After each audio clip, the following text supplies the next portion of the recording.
Y el tema sobre el que planteamos hablar en esta charla inicial no es tanto de inteligencia artificial como en su uso, ¿no? Algunos aspectos que tenemos que tener en cuenta, en el uso, cuándo usarla y cuándo no usarla, y si puedo ayudar un poco a todos los postgrados en especial que estáis empezando o finalizando vuestra tesis. Yo hablo muchísimo, pero vamos a cortarme cuando llegue media hora, ¿vale?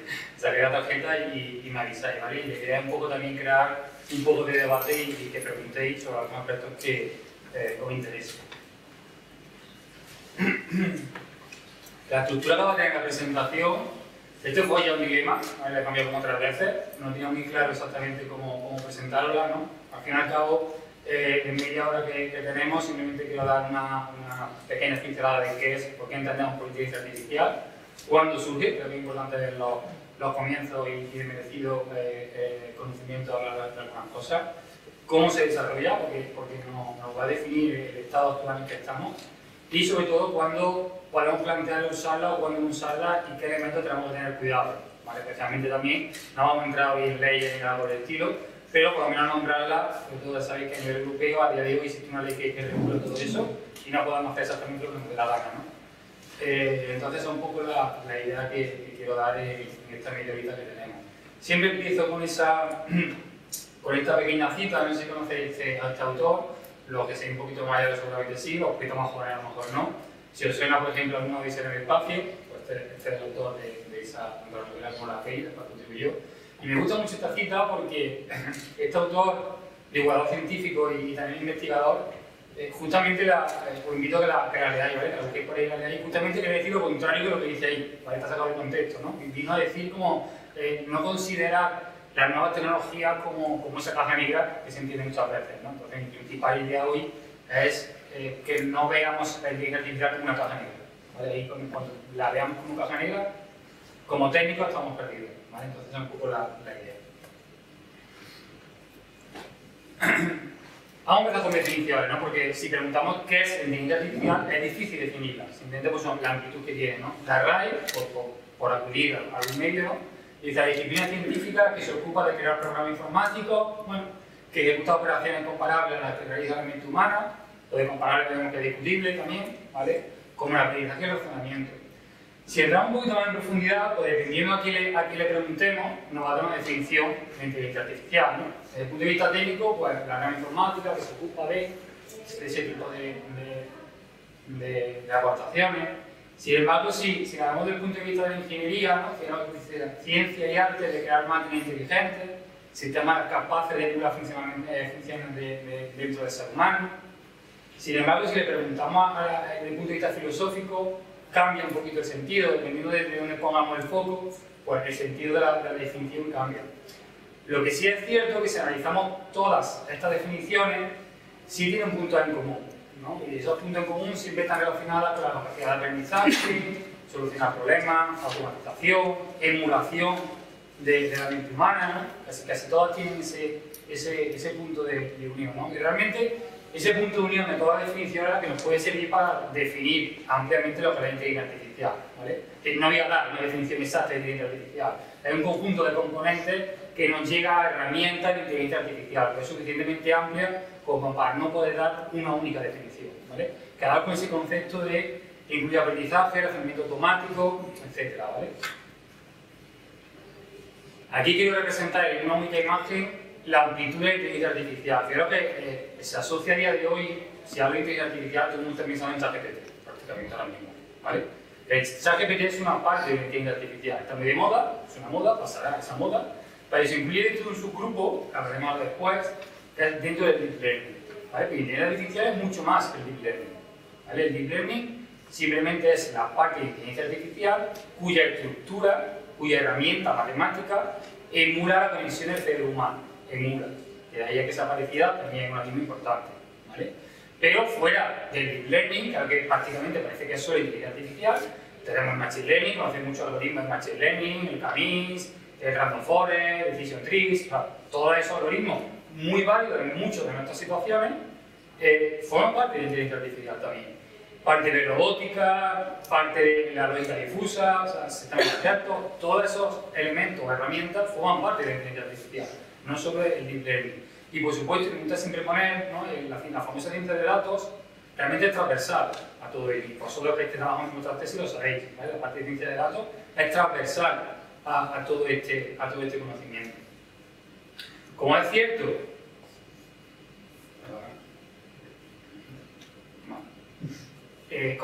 que lo que más de moda está es el Deep Learning, ahora vemos por qué está de moda el Deep Learning, ¿vale? Por qué el auge que ha tenido este conjunto de herramientas. Vamos a intentar un poco definir cuándo surge ese Deep Learning, ¿vale? Fijaros, no sé si se ve muy bien, esta imagen es, no quiero que la veáis toda, sino quiero que entendamos toda la imagen porque hay muchísima información. Aquí lo que tenemos simplemente es una evolución temporal del Deep Learning, ¿vale? Y bueno, en ordenada, digamos, tendremos un conjunto de herramientas que se han ido desarrollando. Sí quiero centrar en esta imagen puntos importantes, porque yo considero importante que entendamos de dónde viene el Deep Learning, a dónde estamos yendo con el Deep Learning, ¿vale? Bueno, antes de nada, ¿conocéis a estas dos personas? ¿Vale? Son los autores del premio Nobel de Física, ¿vale? Pues evidentemente no están vivos, pobres, ¿vale? Pues no han tenido suerte de ver el Deep Learning en estos años actuales, pero centraron las bases, las seguimos utilizando a día de hoy, de cómo las redes neuronales aprenden. El primero de ellos, Hochschild, estableció las bases del aprendizaje supervisado, un tipo de aprendizaje, y Hinton estableció las bases del aprendizaje por recurrencia, ¿vale? Entonces, en los años 80, que es cuando realmente surge, más o menos en esta época, cuando realmente surge lo que conocemos hoy a día de hoy como Deep Learning. Fijaros que ya desde casi la mitad del siglo pasado, o hace 2 siglos ya, ¿vale? 1900 y pico, ya se empezaba a hablar de inteligencia artificial y de redes neuronales, ¿vale? Sin embargo, pasábamos por un proceso oscilatorio donde aparecía una herramienta nueva o una tecnología nueva, parecía que había un pequeño auge y muy rápidamente caía, ¿vale? A estos puntos es lo que se conoce como, lo escucharéis por ahí, como los inviernos de la inteligencia artificial, ¿vale? Ahora mismo hay mucha gente obsesionada en predecir cuándo es el siguiente invierno. ¿Cuándo es el siguiente invierno? ¿Vale? Parece que el siguiente invierno va a ser provocado por algún tipo de normativa o legislación, pero también es discutible todo eso.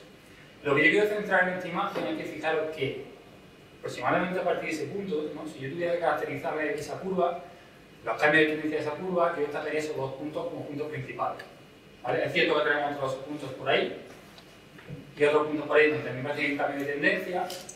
De esto vamos a olvidar hoy, que no nos da tiempo.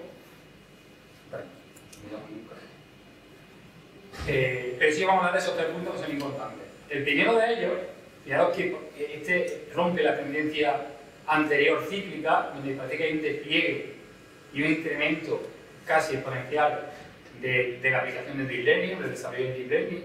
Aquí, ¿qué pensáis que surge aquí en 2007-2008? Aquí hay 2 aspectos importantes. El primero de ellos, que pone Deep Learning, aquí no aparece Deep Learning, solo que aquí se levantó y puso un nombre. ¿Vale? Deep Learning viene de toda esta parte de aquí. Simplemente aquí alguien se levantó y dijo que voy a llamar Deep Learning. Y yo puedo poner el nombre a las cosas, son hechos importantes también. Pero es que además en este punto, en estos años, surge lo que conocemos como la democratización del dato y la capacidad de cómputo y se incrementa la capacidad de cómputo. Son 2 patas de la integración que ya conocéis, que se han tenido que dar a la vez. Una sin la otra no es posible el desarrollo de este tipo de tecnología, y gracias al incremento de los sensores, su abaratamiento y su disponibilidad, unido a la capacidad de cómputo de los procesadores, hizo que herramientas pasadas, todas estas, ahora eran fácilmente implementables. Eso es realmente lo que pasó en estos años. Desde el punto de vista de la inteligencia artificial no pasó nada extraordinario a finales de los años, de la primera década de los años 2000, ¿no? Realmente este auge, por mala suerte no lo vieron estos autores, simplemente disponíamos de más datos y capacidad de procesar de una forma más eficiente y rápida, ¿vale? El siguiente punto que me gustaría destacar es este de aquí, ¿vale? Parece que es un punto no muy relevante. No sé si os suena el juego Go, no sé si a alguien le suena, ¿vale? Ya está ahí, tampoco me sonaba, ese es el que tiene representado ahí, a lo mejor no suena, pero si veis el tablero, como está muy pequeñito, a lo mejor puede sonar. Creo que es considerado el juego más difícil del mundo. Y en 2018, una empresa, por primera vez, desarrolló un asistente que fue capaz de ganar al mejor jugador de Go del mundo, ¿vale? Claro, esto no es importante a nivel de inteligencia artificial, no es importante a nivel de la ciencia, del juego, me refiero. Lo que sí es importante es la forma en que se desarrollan los métodos asistentes. Porque gracias a esta salió eso de ahí. Perdonad, ¿eh? ¿Conocéis la empresa DeepMind? Y AlphaFold. Sobre todo para los que trabajéis en proteómica. Aquí tenéis dos estructuras proteómicas, no entiendo nada de proteína, pero son dos estructuras proteómicas, donde en un color tenéis la estructura real y en otro color tenéis la predicción de inteligencia artificial que hizo esa estructura. ¿Vale? Es decir, el ajuste es prácticamente idéntico. Esto sí revolucionó el campo de la inteligencia artificial, no el juego Go, sino las herramientas que se desarrollaron para el juego Go fueron aplicadas a la medicina. ¿Vale? Y esto ha permitido avanzar años de investigación en la predicción del comportamiento de ciertas proteínas a partir de sus aminoácidos básicos. De hecho, hay rumores de que en este año el premio Nobel se lo llevará alguien que desarrolló esto de aquí, ¿vale? Parece que al final no ha sido. DeepMind, el desarrollador DeepMind, por curiosidad, es bastante colega de alguno que conocéis ya, que es el de ChatGPT. ¿Vale? Salen de la misma escuela. Uno se dedicaba a modelos generativos y este grupo de aquí se dedicó a lo que se llama el aprendizaje por refuerzo, lo van un poquito después, ¿no? Luego, este punto de aquí fue importante no por el juego de Go, sino por la aplicación de la herramienta desarrollada al campo de la medicina, ¿vale? Ese punto de ahí es muy interesante, ¿vale? Ese punto de ahí revoluciona la forma de entender el procesamiento de series temporales. Hasta ese momento se hacía de una manera, por recurrencia, y a partir del 2017-2018, Google, que pertenece a Google, saca un artículo que se llama Transformers Additional is All You Need, en el que revoluciona la forma de procesar los datos en series temporales. Y a partir de aquí nace, por ejemplo, ChatGPT. De hecho, la T de GPT es de Transformers. Pero también me gustaría destacar en este punto de aquí, no solo Transformers, sino que pasa, desde mi punto de vista, en dos aspectos colaterales muy importantes. Uno de ellos es que por primera vez en esos años se empiezan a entrenar los modelos con fuentes diversas de información. Es decir, hasta ahora, pues si quiero procesar texto, trabajo con texto, si quiero procesar números, trabajo con números, y en esos años por primera vez se combinó todo ello. Empezamos a mezclar texto con audio, audio con imagen, imagen con números, lo que se llama un aprendizaje modal, multimodal. Eso hizo que el desarrollo de ciertas aplicaciones se dispararan también debido a su potencialidad. Pero pasó algo todavía más importante para mí. De que empezaron a aparecer plataformas, no sé si conocían alguna como Hugging Face o alguna parecida, colaborativa. Se empezó a crear una comunidad de inteligencia artificial, de modelos basados en inteligencia artificial, completamente en Deep Learning, totalmente altruista, al principio totalmente altruista y gratis, que impulsó el desarrollo de todos esos nuevos modelos. Y conoceréis modelos solamente muy famosos, porque está de moda, como puede ser, por ejemplo, Alpaca, Olaya, Halcón. Todos estos modelos son similares a ChatGPT, pero son totalmente gratuitos. Y eso es gracias a la comunidad que se crea en estos años. Para mí es el gran motor que hace que esta curva de desarrollo de Deep Learning sea exponencial, sea mucho más exponencial que esta de aquí, ¿vale? Ese elemento colaborativo. Si tuviéramos que dar algunas características de ese Deep Learning, ¿qué caracteriza el Deep Learning y por qué está tan de moda? La primera que vaya a ver es limitar la conectividad del cerebro humano. Mentira, eso no es verdad. En esencia sí, pero no la del cerebro humano, ¿vale? Simplemente está basado en un conjunto de uniones que pueden ser parecidas a las neuronas que tenemos en el cerebro y algunas conexiones parecidas a las conexiones sinápticas que tenemos en el cerebro. Pero ni de casualidad se acerca a las conexiones que tenemos en el cerebro. ¿Por qué digo esto? Porque sí hay proyectos en medicina donde se está estudiando muy de fondo la conexión del cerebro humano en diferentes áreas del cerebro, ¿vale? Entonces, de la misma manera que en estos años se conocía muy bien a nivel neuronal cómo funcionaba el cerebro humano y por eso se le da el nombre Deep Learning, cuando se conozca muy bien la relación que existe entre fases o grupos diferentes del cerebro humano, esto se trasladará también a la inteligencia artificial. Ahí empezaremos a hablar un poco de imitación del cerebro humano. Hasta que eso no se dé, no es realmente una imitación del cerebro humano, ¿vale? Es muy superficial. Una de las grandes características que tiene este tipo de herramientas, capacidad de procesar datos no estructurados, ¿vale? Quizá para mí es la principal característica de este tipo de herramientas. ¿A qué llamamos datos no estructurados? Pues a vídeos, audio, texto, correo electrónico, grupos de redes sociales. La capacidad de procesar, analizar y asimilar la información de esas fuentes son especialmente buenas en Deep Learning, ¿vale? Para otras muchas herramientas que no estemos en este grupo de datos, la estadística clásica, las herramientas clásicas nos valen más que de sobra, ¿vale? Son también especialmente buenos en la extracción de características. Los redes neuronales realmente surgen como filtros. Están especialmente diseñadas para filtrar información. Para filtrar información es necesario conocer la información. Entonces son especialmente buenas extrayendo características a partir de un conjunto de datos, ¿vale? No vamos a entrar en profundidad, podemos aplicar aprendizaje supervisado, supervisado y por refuerzo. Aquí hay un enfoque de DeepMind, por ejemplo. Capacidad de representar no linealidades, que está justamente relacionado con la extracción de características. En nuestros campos, la inmensa mayoría, las relaciones que existen entre lo que queremos medir y lo que queremos obtener es una relación completamente no lineal, ¿vale? Una complejidad muy grande. Este tipo de herramientas nos ayudan a modelizar esa complejidad y a entender, una vez que ya está modelizada, cómo es esa complejidad, ¿vale? Y algo muy interesante también que nos permiten hacer este tipo de herramientas, lo que se llama el aprendizaje por transferencia, es decir, podemos aplicar modelos ya definidos a nuestros problemas, adaptándolos a nuestros problemas. Es decir, podemos utilizar el aprendizaje de otros campos, adaptándolo a nuestros problemas. Es un gran fuerte también de este tipo de tecnologías. Hay que empezar siempre desde cero. Pero no todo es bonito, ¿vale?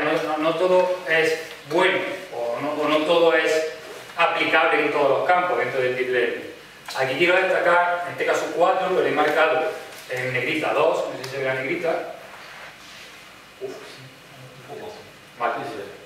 El primero de ellos, como consecuencia justamente de la extracción de características, que requiere un conjunto de datos grande, muy grande. Cuanto más grande, mejor. ¿Vale? Esto va a ser uno de los principales motivos de decisión si utilizamos estas herramientas o no.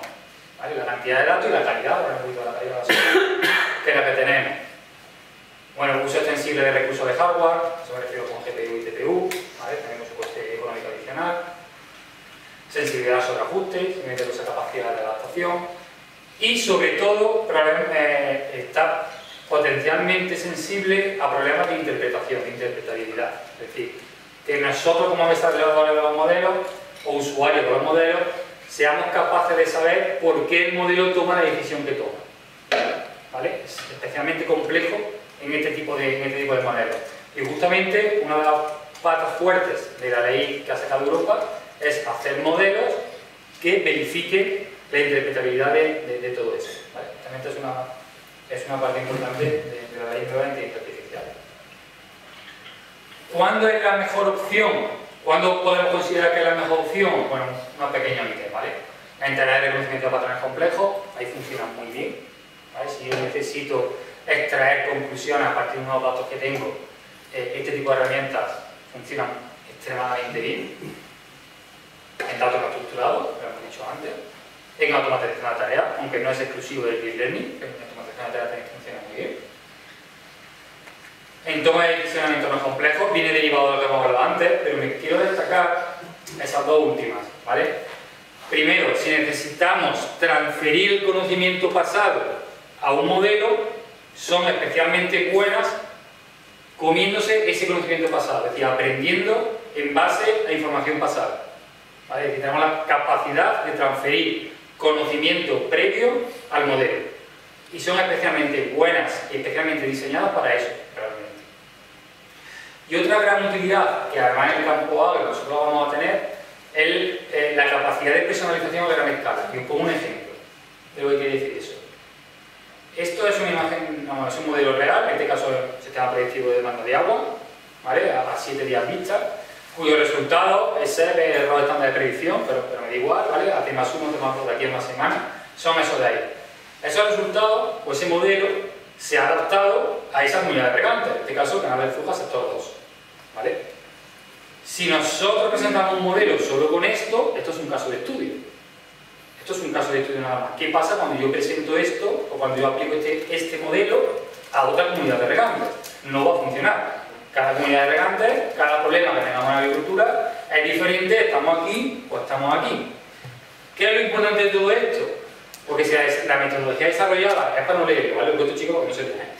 Si la metodología desarrollada es concisa y está bien diseñada, lo que sí aseguramos con estos resultados es que aplicando esa metodología a otras comunidades de regantes en este caso, los resultados que vamos a obtener son muy parecidos a ese caso de estudio que estáis viendo ahí, ¿vale?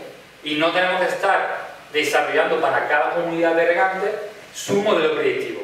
Se va a ajustar el modelo a sí mismo a esa comunidad. Eso es lo que quiere decir la personalización a gran escala. Desarrollamos la metodología, como son modelos capaces de aprender por sí mismos, van a autoaprender cuando nos estamos aplicando. Eso sí, la metodología tiene que estar bien desarrollada. Eso sí, ¿vale? ¿Cuándo no es, desde mi punto de vista, ¿vale? ¿Cuándo no es la mejor opción? ¿Cuándo no es la mejor opción? Evidentemente, el problema es relativamente sencillo, ¿vale? Matar moscas a cañonazos tampoco, ¿vale? Tampoco. Fijaros que esto va en contra de ChatGPT, pero en tareas creativas de alta variabilidad humana tienen problemas, ¿vale? Las redes neuronales son tontas, al fin y al cabo, son muy tontas. Al final lo que aprenden un espacio, una distribución estadística de lo que está viendo y lo asimilan, la información, ¿vale? Pero realmente son tontas. Entonces, en tareas donde la creatividad o la variabilidad humana a día de hoy sea importante, tampoco utilizo yo este tipo de herramientas. Por supuesto, la falta de datos, como hablaba antes, o la calidad de ellos, ¿vale? A veces no es una falta de datos, sino una falta de calidad en esos datos. Y vamos a ver un ejemplo de esto. Falta de transparencia y explicabilidad. Aquí empezamos a entrar en un terreno un poco conflictivo. Riesgo de sesgo y discriminación. Ahora vamos a ver, porque dije, no siempre el riesgo de sesgo o el sesgo se produce de forma consciente. Muchas veces, justo por la falta de interpretabilidad, se produce de forma inconsciente y a veces difícil de medir. Pues cuando pensamos que lo que nosotros vamos a desarrollar, para quien lo vamos a desarrollar, puede presentar o puede ser potencialmente sesgado, pues no es una herramienta en la que vamos a acudir a priori, ¿vale? Y por supuesto requisitos regulatorios y éticos, y creo que la explicación de la imagen se entiende, ¿vale? Sabéis, por ejemplo, que hay una empresa cuyo logo es una manzana, ¿vale? Que por ejemplo en Europa pues no está toda su potencialidad, simplemente por un aspecto regulatorio o ético. Entonces, a la hora de desarrollar un modelo, si ese modelo va a ser aplicable en alguna parte del mundo donde haya una restricción normativa legal, evidentemente tampoco la podemos utilizar o hacerlo según dice la ley, ¿vale? A día de hoy en el mundo solo existe la de Europa. Solo existe la de Europa. Vamos a dar un ejemplo de todo esto, ¿no? Porque al final tenemos que tener una cosa en cuenta. Si yo preguntara quién desarrolla los modelos, ¿no? Porque parece que el modelo tiene entidad, tiene personalidad, y el modelo es tonto, como lo va a decir. Quienes desarrollan los modelos somos nosotros, las personas. Todos los sesgos, todos los vicios, todas las tendencias que tengan las personas se transfieren al modelo.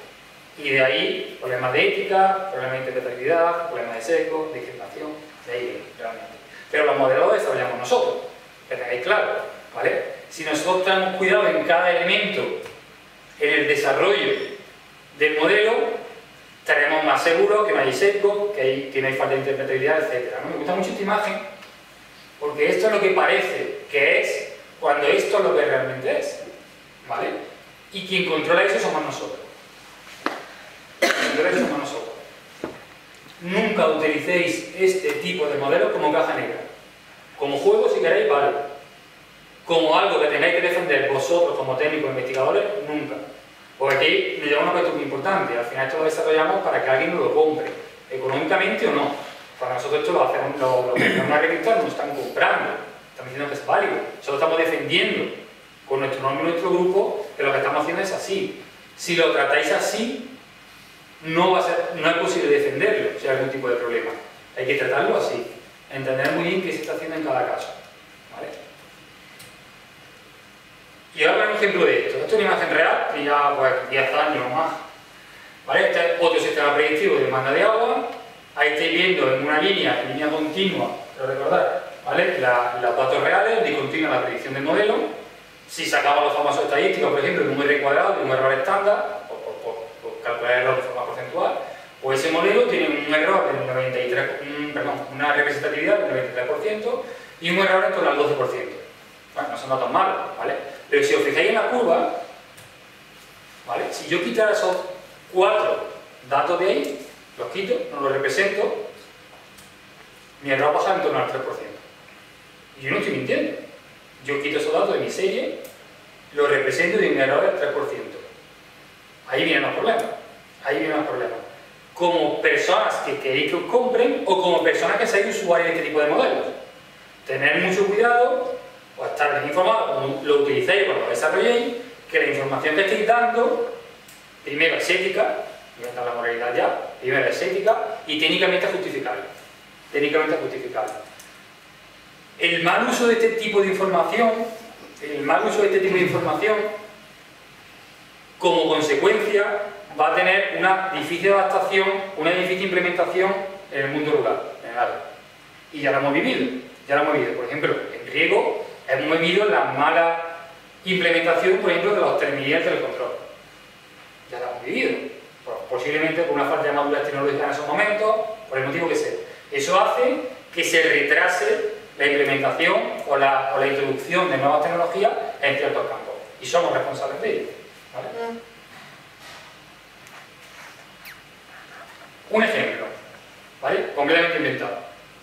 Tengo un problema, ¿vale? El problema que lleva al campo de la medicina, pero no en otro campo, pero como se entiende muy bien porque es muy sensible, pues vamos a entenderlo bien, para entender todo esto. Problema, quiero diagnosticar tumor cerebral, o poner uno, a partir de una tomografía. Solución, vamos a crear una inteligencia artificial, un modelito, que me detecte a partir de las imágenes tomadas a la paciente si es propenso a tener tumor cerebral o no. Ese es nuestro objetivo. ¿Cómo lo haría? Fácil. Yo cojo una población, por ejemplo, 1 millón de personas, le hago tomografía a todos, cojo esa información, la meto en el modelo y el modelo me dice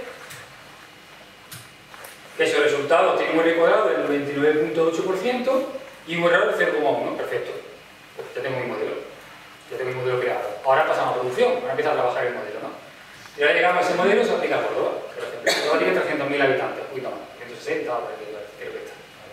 ¿Qué? Ya ha bajado. Ha bajado, ¿no? Vale. Pues aplicamos el modelo. Entonces viene, por ejemplo, a un hospital y viene ese conjunto de personas que tienen algún tipo de problema. Nosotros aplicamos el modelo junto con los médicos y el modelo me dice que de ese grupo de personas solo una tiene una detección precoz de tumor cerebral. ¿Vale? ¿Qué pasa a continuación? Pues a continuación pasa, os lo quiero exagerar mucho, quizá demasiado. ¿Vale? A continuación pasa automáticamente en prensa, sale que mueren 27 personas debido a un fallo en el diagnóstico temprano del tumor cerebral. ¿Qué ha pasado ahí? Si el modelo tiene un error del 0,1%, ¿qué ha pasado ahí? ¿Dónde está el problema? El problema está ahí. El problema está en que ese conjunto de datos iniciales no está bien diseñado. Porque ¿qué porcentaje de población normal tiene el riesgo de tener tumor cerebral? En torno al 3 por 1000. 3 por 1000. ¿Vale?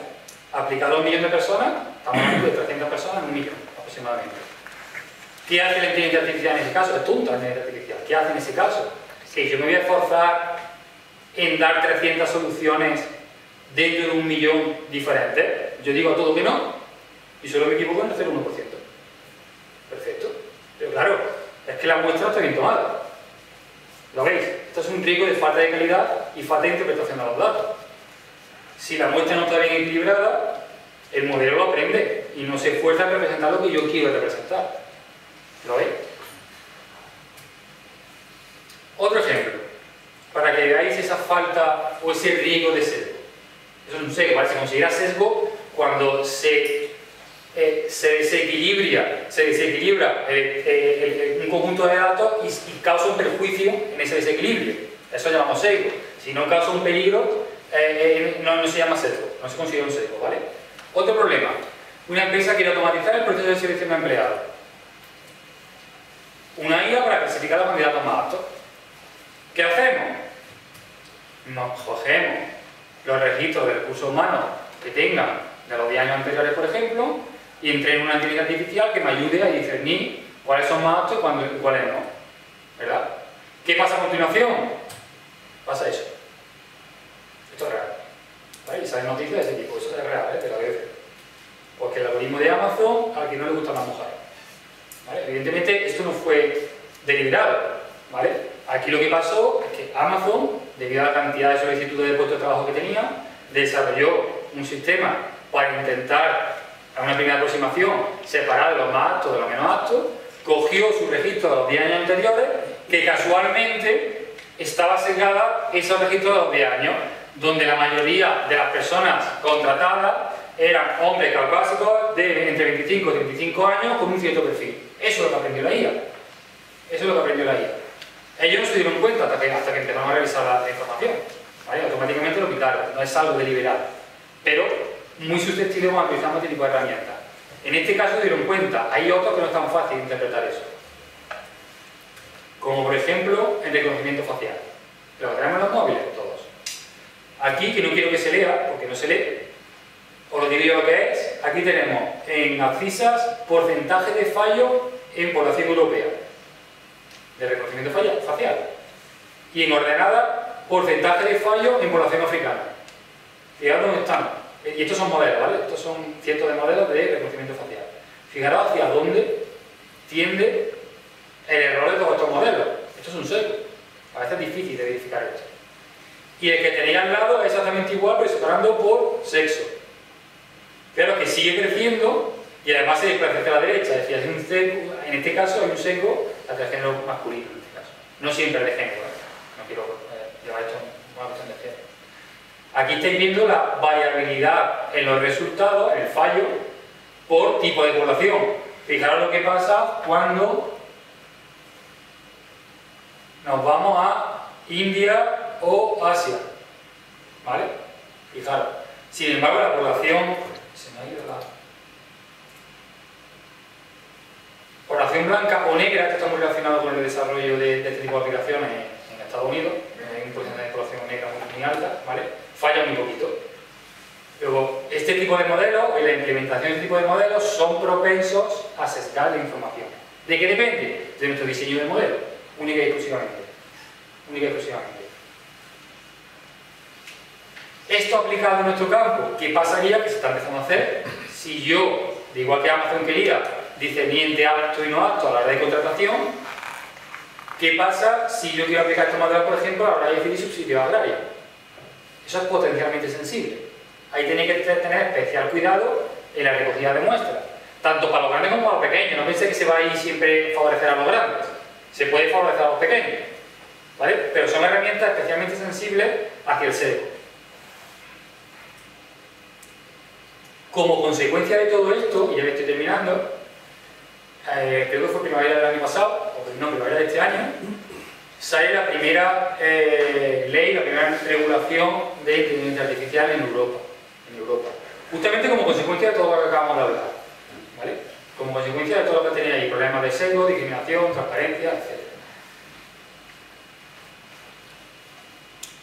No vamos a entrar en profundidad, lo que sí quiero que conozcáis es la estructura que tiene la ley.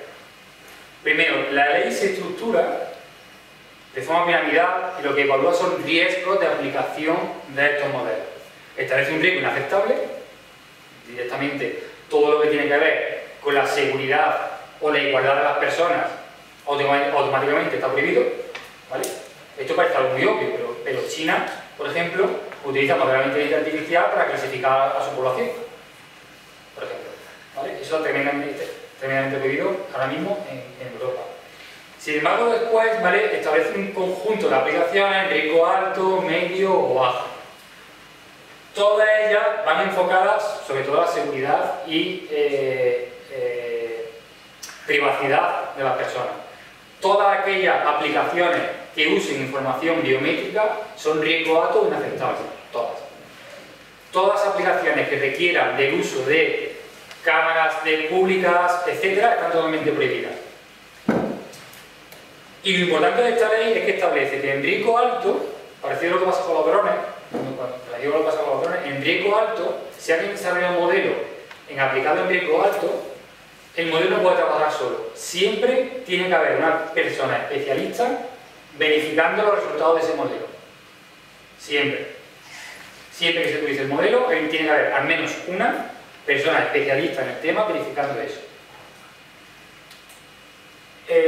¿Dónde también tenemos, o donde vamos a encontrar muchas trabas? En modelos complejos donde no sepamos por qué el modelo toma la decisión que toma, la interpretabilidad. Y en esos casos la Unión Europea obliga a crear nuevos modelos que ayuden a la interpretación de esos modelos. ¿Vale? Nosotros, la mayoría de los, bueno, el riesgo medio, riesgo bajo, por ejemplo, que seáis conscientes como usuario, siempre, por ejemplo, que hablemos con un asistente de chat, ya por ley estamos obligados a decirnos que estamos hablando con un asistente de inteligencia artificial. Ya no puede haber duda si estamos hablando con una persona o no.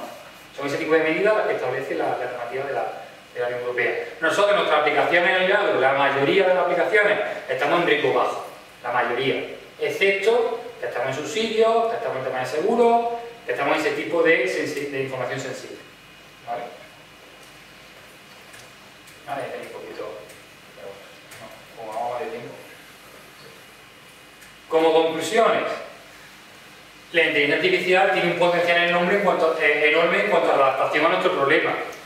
Eso es un aspecto beneficioso, pero como hemos visto, problemas de sesgo es un aspecto también, por lo menos, de difícil o de cuidado especial.